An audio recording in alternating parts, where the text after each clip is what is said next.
What's up, YouTube? Welcome back to 3DIY, the 3DIY show. Oh no.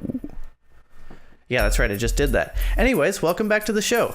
So, this week, I thought that I would get some airbrush practice in, since I am not super proficient with it yet. It's a fairly new tool to me, and I figured that it would be a good idea to practice it on something that I didn't model myself. You know, just a nice good old model from Thingiverse. So the model I'm working with this week is Samus's Gunship by 8-Bit Alex over on Thingiverse. I'll leave a link in the description if you guys want to download it yourself so that you can print along at home. I am so coining that. Print along at home, motherfuckers. All right, first things first, since I didn't model this myself, we can just skip straight ahead to the 3D printing montage.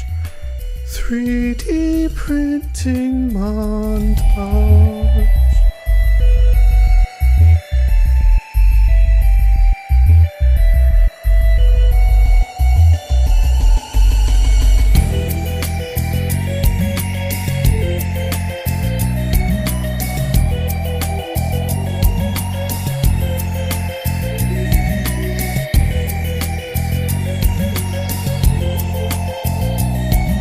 Kitties. This is not for you. Go away now. Do not get in the gunship. No. Now that everything's printed, the first thing I'd got to do is glue everything together. The model came split into two pieces so that it could easily print flat with minimal supports, which I appreciate. But nonetheless, there were some supports, and when I was cleaning them off, this engine part broke off. So I'll be gluing that together too. Here I am using an exacto knife to clear away some of the support material. It's a little tedious, and I'm being careful to not cut myself on either the knife or the sharp plastic for that matter. Once it's all glued up, to fill the seam between the two pieces, I use some Bondo spot putty. I also use it to generally smooth out the model a little bit before sanding. I tend to use wood filler for this most of the time now, but I had a little bit of this Bondo spot putty left, as you can see, so I thought I might as well use it up. All right, now for a little cleanup.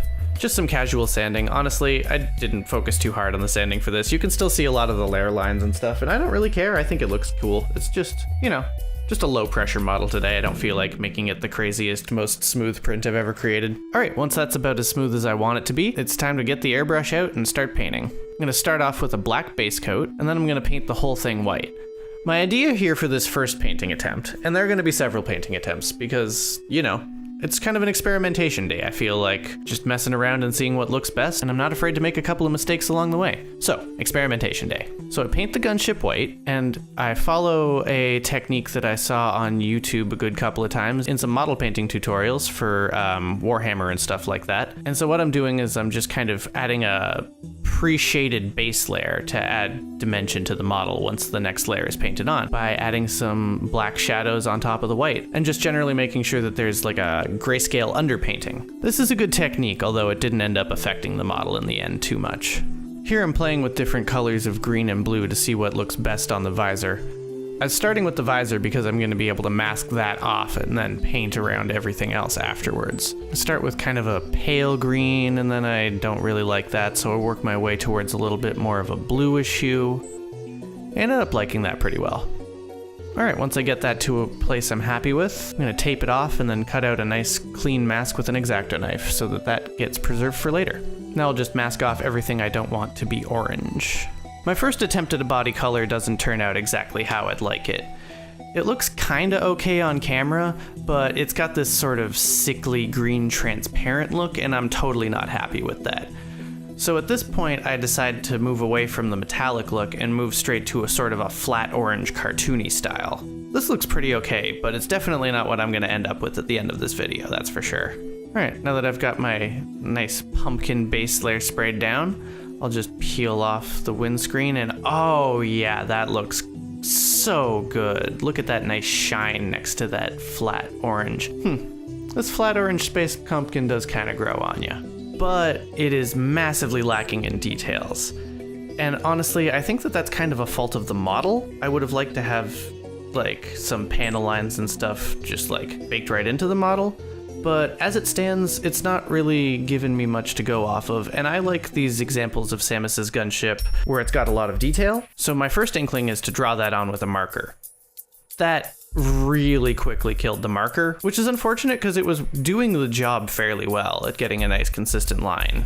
After all of my markers crap out on me, I figure I should just get a pencil out, pre-trace some lines, and then get to painting instead, because I'm a big boy and I can paint on my own. So my bright idea for getting fine detail on this was to use a toothpick.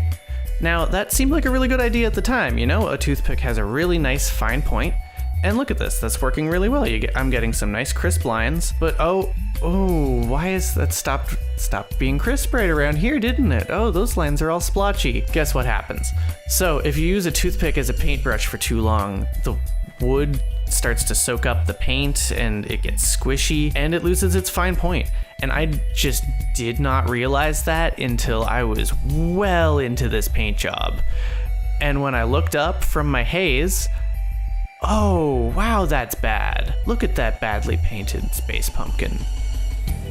Okay, so that simply won't do, so I'm gonna have to do something else to get those details on.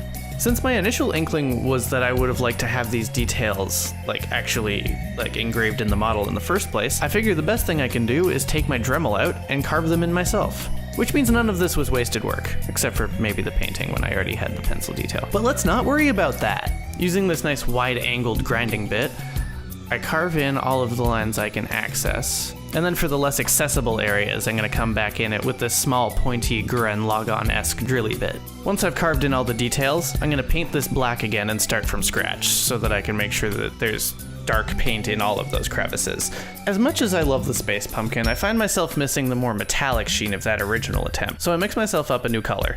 Third time's the charm. I love this color of gold. It really shines. Just airbrush that on in a couple of layers, and you'll see me every now and then using a hair dryer to speed up the drying time between layers so I don't have to sit around.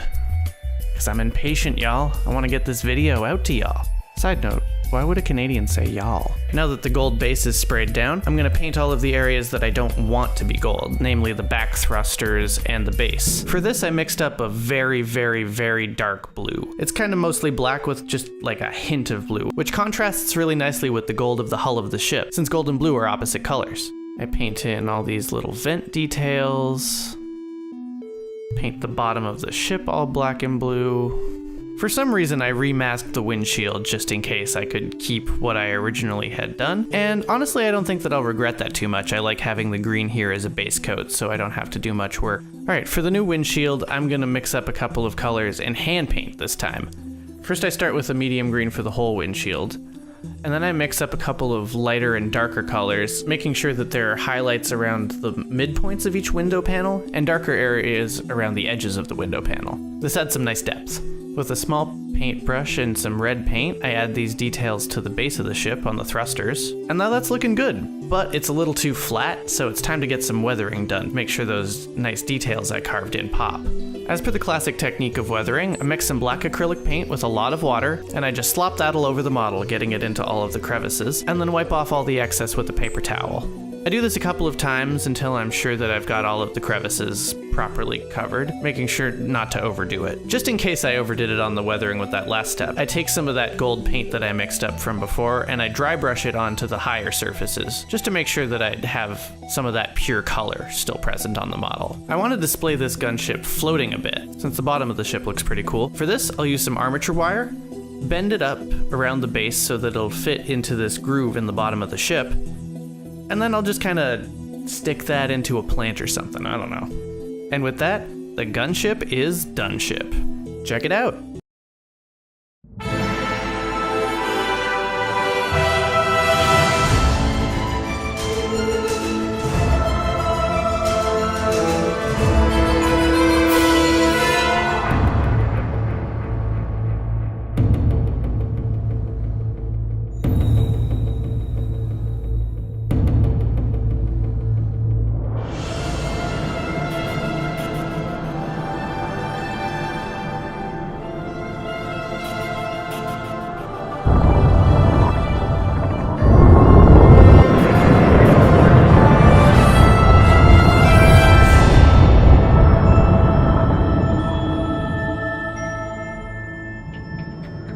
Well, that was a fun experiment. I had a lot of a good time. I had a lot of a good time. Not just a little bit of a good time, but a lot of a good time. I love myself in a good experimentation session and just this nice low-key, just painting, fucking up, painting some more, just like seeing what I can do with it. It really turned out a good model in the end. I'm really happy with it. I love how the engraved details look on this little guy. Super, super proud of it. Couldn't be happier. Anyway, if you like what you saw, I don't know, do stuff about it. Like Alexander Atkins here, who commented on my last video. Thanks, guy. I really appreciate that. I think that one of the most important things about art is being able to recognize, like, is it just about art though? No, one of the most important things about life is being able to recognize when you have an opportunity to turn a failure into a succeed. And like, that's a win in my book every time. So, thank you. Don't forget to hit that like button, subscribe, and click the notification bell for more. And I'll see you next week. Bye, everybody.